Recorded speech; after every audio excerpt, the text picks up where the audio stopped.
Hey, this is Colin Wright from Exile Lifestyle, and I'm going to answer some questions for Josh and Ryan over at theminimalists.com.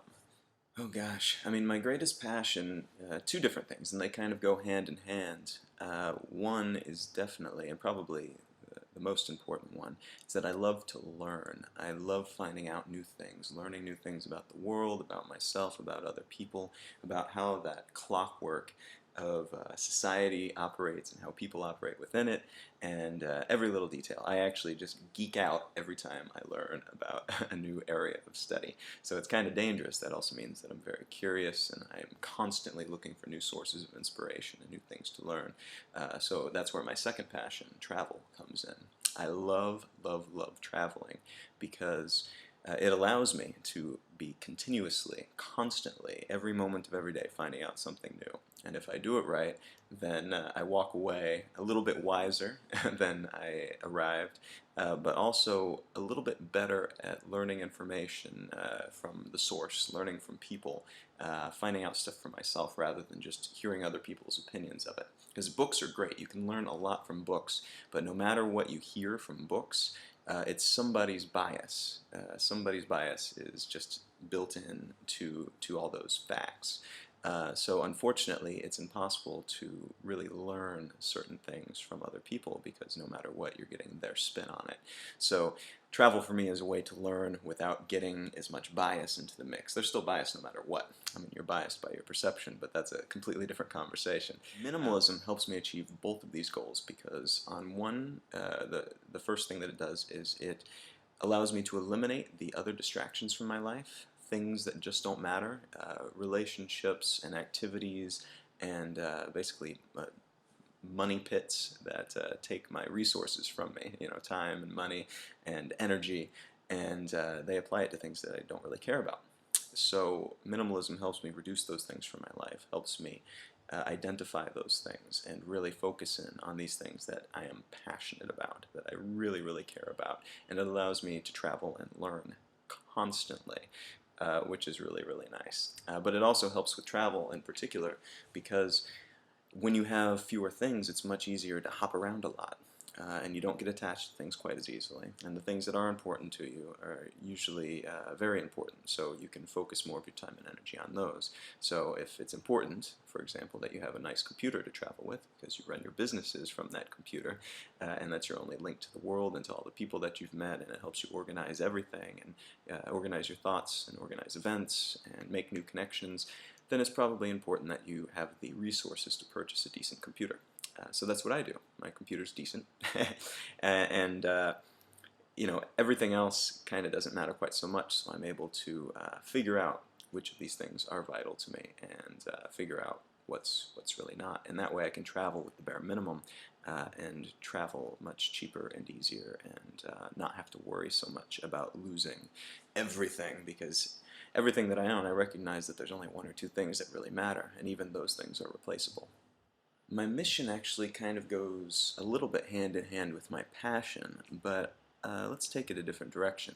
I've actually got this kind of long-term mission, this long-term goal, long-term in this case meaning like the next 5 years or so, to help bring information and a certain type of education to everyone in the world. So to create a situation wherein everybody starts from the same level. We've got this platform and we elevate it and elevate it and elevate it and basically provide the same resources to everybody, no matter what economic background they're in, no matter where they come from in the world, no matter what their family life is like, no matter what religion they're a part of. If we give everybody, or not give, if we make available the same resources to everybody in the world, then I feel like a lot of the hidden genius and great ideas that are out there percolating but not able to rise to the surface for whatever reason, I feel like a lot of those will get latched onto by the mainstream and will evolve much faster technologically and sociologically, and society, I feel, can only get better for that. And minimalism helps me reach that goal, because basically it allows me to focus on it. It allows me to set up these long-term goals and totally unencumbered by unimportant shit. So like I said, it's kind of a long-term goal, but I've been working in this direction for a long time. I've been forming relationships with other people who have opinions about this kind of thing. I've been starting businesses that are related to it and building infrastructure for it. My newest project, Ebookling.com, is an ebook independent publisher type of shop and resource center. That is allowing me to experiment with different platforms for independent publishers, but also is giving me a way to bring this information to other people and figure out what the best way to do it is for people around the world. So off of Ebookling, it could conceivably scale and turn into what I'm talking about, where it's a place where people can teach courses or organize information to be digested by others in an open source manner. There's a lot of different ways to reach that end goal, and I want to try out as many of them as possible before I put all my eggs in one basket, I guess you could say. It's something that I don't think anybody has a really good answer for yet, and I want to help find that answer. So even if it's not me who makes it happen in the end, I want to invest as much of myself into finding what the ideal solution is as possible so that somebody will figure it out and make it happen. And minimalism is a big part of that because I'm able to kind of aim at that goal like a bullet without being forced to focus on all the other bullshit and caring too much about, I don't know, what's on TV today or which jacket is in this year. I mean, I like jackets, but I only need so many jackets. Oh, next steps. What's next for me? Several different things. As I mentioned, there's Ebookling, which I'll be running, and then there's a handful of other little businesses that I'm running at the moment that I'm hoping to scale up like I did Ebookling. And that's something that I really enjoy doing, is coming up with these ideas and then seeing how far I can take them and experimenting with different monetization strategies, different target audiences, different marketing strategies, different technology, all that kind of thing. It's really fascinating to me, so it's nice getting to focus on doing that and not waste my time on other things that I feel like I have to do, but I don't really have to do. Ultimately, for me, though, minimalism is a philosophy. It's not like just reducing down the stuff in my life necessarily, because I am experimenting with extreme minimalism in a way where I'm trying to keep down to about 50 things for as long as possible and seeing what I can learn from that, what I can learn about myself, what I can learn about what's important to me.